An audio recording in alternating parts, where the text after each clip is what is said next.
दोस्तों नमस्ते दोस्तों, मैं डॉक्टर नित्यानंद आप सभी का मेरे YouTube चैनल पे स्वागत है। आज हम लोग देखेंगे BMI बॉडी मास इंडेक्स, ये होता क्या है। फिर देखेंगे हाइट को हमें कैसे चेक करना चाहिए। वीडियो बहुत इंपॉर्टेंट होने वाला है। तो BMI क्या होता है? सबसे पहले बॉडी मास इंडेक्स।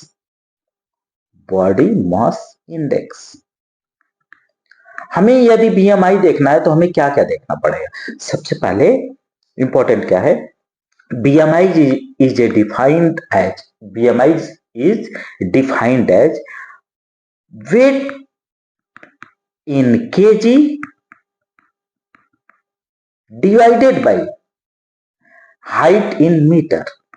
क्लियर है? Height in metre square. एक क्लियर? ठीक है। मीटर स्क्वायर मींस इसको और थोड़ा BMI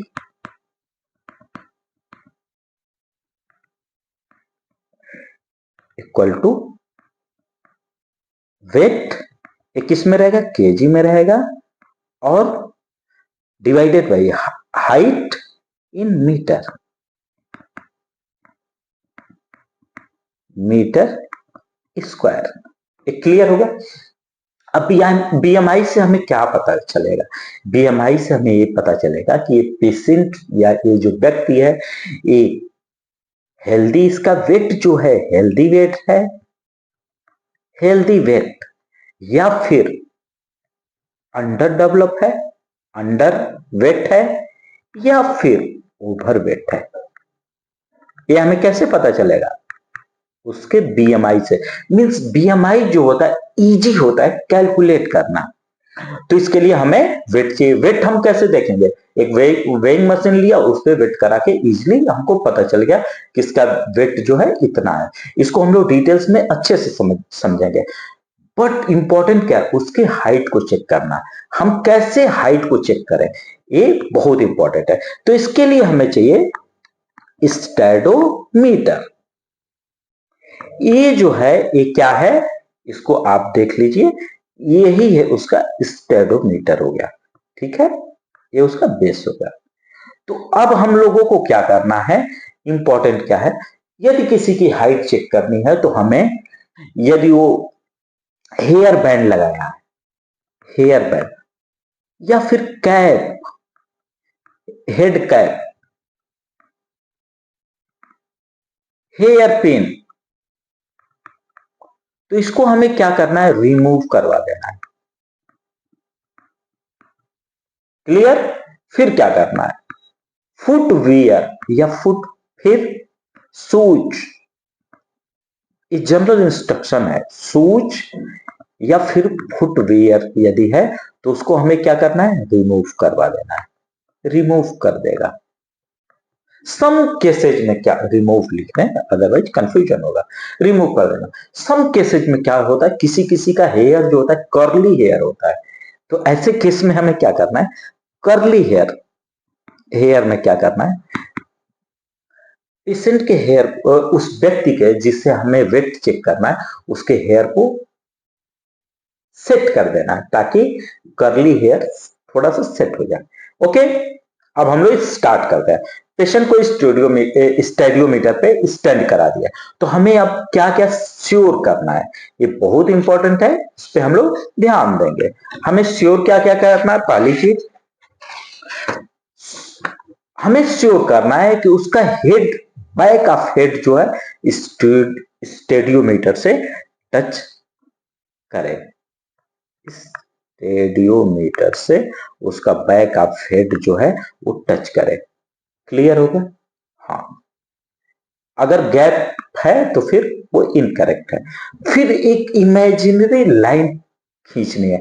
कहां से, उसके आउटर ईयर, सॉरी आई के आउटर कैंथी से और ईयर के अपर पार्ट, अपर लोब से होते आई के कैंथी से, आउटर कैंथी से, और ईयर, ये ईयर हो गया, ईयर के अपर पार्ट से, ईयर लोब के अपर पार्ट से होते स्टेडियोमीटर तक उसको हमें टच कराना है। ये इमेजिनरी लाइन खींचना है। दो कंडीशन हो गई, एक तो हमने इमेजिनरी लाइन खींचा और उसके हेड को टच करा दिया। अब क्या करना, उसके शोल्डर ब्लेड को स्टेडियोमीटर से टच कराना है। ये भी क्लियर हो गया, ये गैप नहीं होना चाहिए, ध्यान देने की चीज है। फिर क्या करेंगे, उसके बटक, उसका बटक जो है वो टच होना चाहिए स्टेडियोमीटर से, बीच में गैप नहीं होना चाहिए, गैप नहीं होना चाहिए, यदि गैप है तो इनकरेक्ट है। उसका कॉफ मसल स्टेडोमीटर से टच होना चाहिए, ये ध्यान देंगे। और फिर उसका जो हिल है, अभी एक दो चीजें और इंपॉर्टेंट है वो भी बताएंगे। उसका जो हिल है वो भी बेस ऑफ स्टेडियोमीटर और वर्टिकल प्लेन से ये टच में होना चाहिए, ये नहीं कि ये इस तरह गैपिंग नहीं होनी चाहिए। क्लियर हो गया? गुड, मुझे उम्मीद है एक क्लियर हो गया होगा, एक क्लियर हो गया होगा। दोनों फिट के बीच में, ये फर्स्ट फिट हो गया, ये फर्स्ट फिट, इनके बीच फर्स्ट में एंगल ऑफ 40 बनना चाहिए। कितना है? बहुत इंपॉर्टेंट है, इस तरह के क्वेश्चन एराइज हो सकते हैं। एंगल ऑफ 45 डिग्री क्वेश्चन पूछा जा सकता है। कैसे पूछा जा सकता है? यदि आप हाइट ले रहे हैं स्टेडोमीटर पे, तो उनके फिट, दोनों फिट के बीच में जो कितने डिग्री का एंगल बनना चाहिए, इंपॉर्टेंट क्वेश्चन है। तो कितने डिग्री का बनना चाहिए, और ये नॉलेज के लिए भी बहुत इंपॉर्टेंट है, 45 डिग्री का एंगल बनना चाहिए। ये क्लियर हो गया? हाँ। बट सम ओल्डर चिल्ड्रेन, कुछ बड़े जो चिल्ड्रेन है या जो एडल्ट में, इस तरह एडल्ट में भी हाइट लेंगे, बट प्रॉब्लम क्या होगी, इस पोजीशन में स्टैंड होने में थोड़ी सी प्रॉब्लम होगी, दिक्कत आएगी। तो ऐसे केस में हमें क्या करना, उस पेशेंट को टॉमी पे थोड़ा सा, उसके टॉमी पे स्लाइड प्रेस कर देना है। तो इससे क्या होगा, हाइट क्लियर आ जाएगी। इस तरह से हम लोगों ने देख लिया। ये तो इनकरेक्ट मेथड था कि ऐसे, बट हमें क्या करना है, एक सेकंड एक सेकंड, यहाँ पे हमें क्या करना है, यदि उसको प्रॉब्लम हो रही है तब ऐसे केस में इस चिल्ड्रेन के टॉमी पे स्लाइड, हल्का सा टॉमी पे प्रेस कर देंगे। ओके, हाँ गुड। इस तरह हम लोगों ने देख लिया कि उसकी, उस पेशेंट की हाइट कैसे लेनी है। ये हम लोगों का यहां तक क्लियर हो गया। अब हम आ जाएंगे सीधे बीएमआई पे। अभी हम लोग बात भी कर रहे थे बीएमआई के कैलकुलेशन की बात कर रहे थे।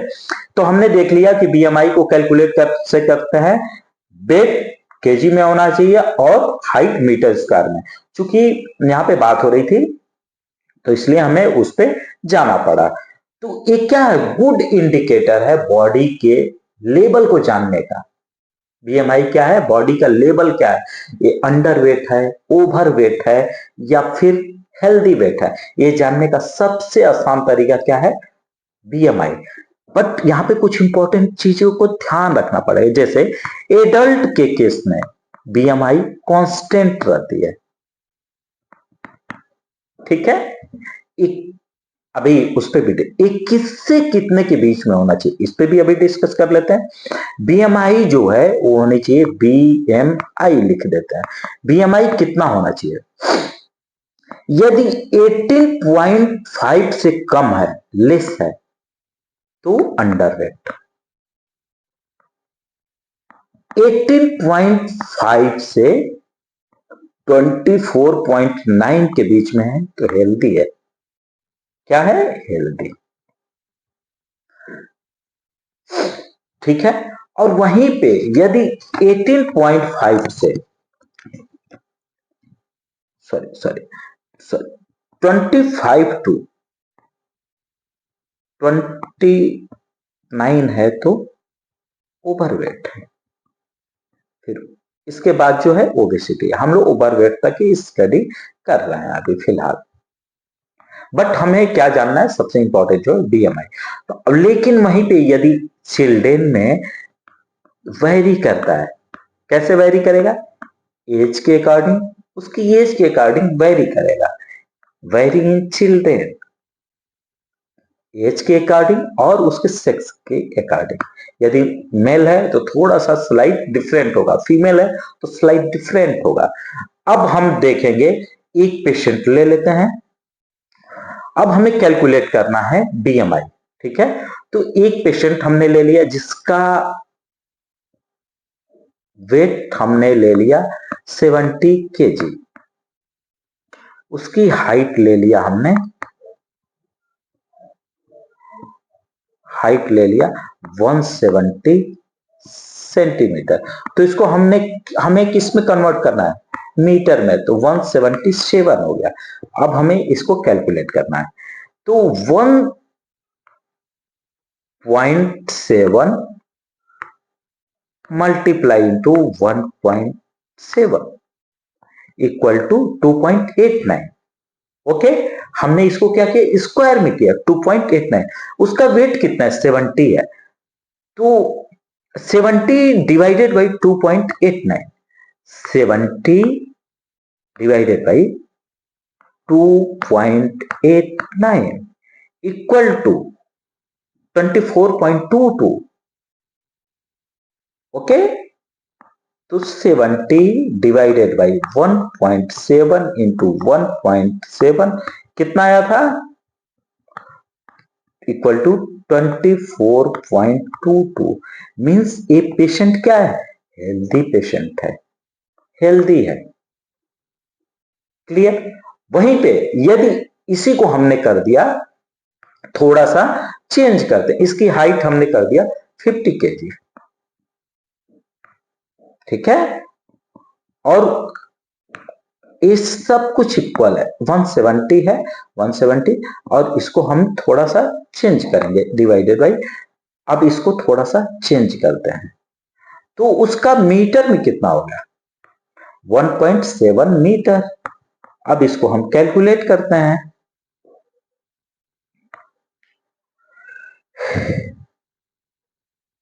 2.89 हुआ था ना, 50 divided by 2.89 equal to 17.3,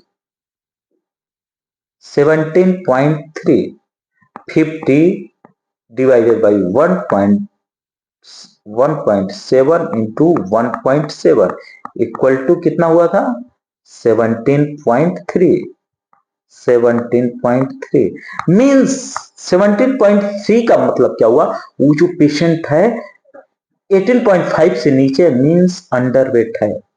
clear होगा, यहां तक आपको मुझे लगता है कोई डाउट्स नहीं होगा, और मैं इसको इजी तरीके से एक्सप्लेन करने की कोशिश किया हूं, साथ ही ये बताने की कोशिश किया हूं कि how to calculate height, how to calculate BMI and how to check height. 2 point पे हमने डिस्कस किया है, ठीक है। बाकी यदि मेरा चैनल पसंद आता है तो लाइक करें, सब्सक्राइब करें, दोस्तों में शेयर करें। एक और इंपॉर्टेंट बात, यदि आप मुझसे जुड़ना चाहते हैं तो मेरे टेलीग्राम चैनल का लिंक डिस्क्रिप्शन में पड़ा हुआ, वहां से जुड़ सकते हैं। एक और बात, एवरी संडे 8 PM को मैं लाइव आ रहा हूं, यदि आपकी कोई भी क्वेरीज होगी तो मुझसे लाइव में पूछ सकते हैं। बाकी यदि मेरा चैनल पसंद आता है तो फिर वही बात, लाइक करें, सब्सक्राइब करें और दोस्तों में शेयर करें।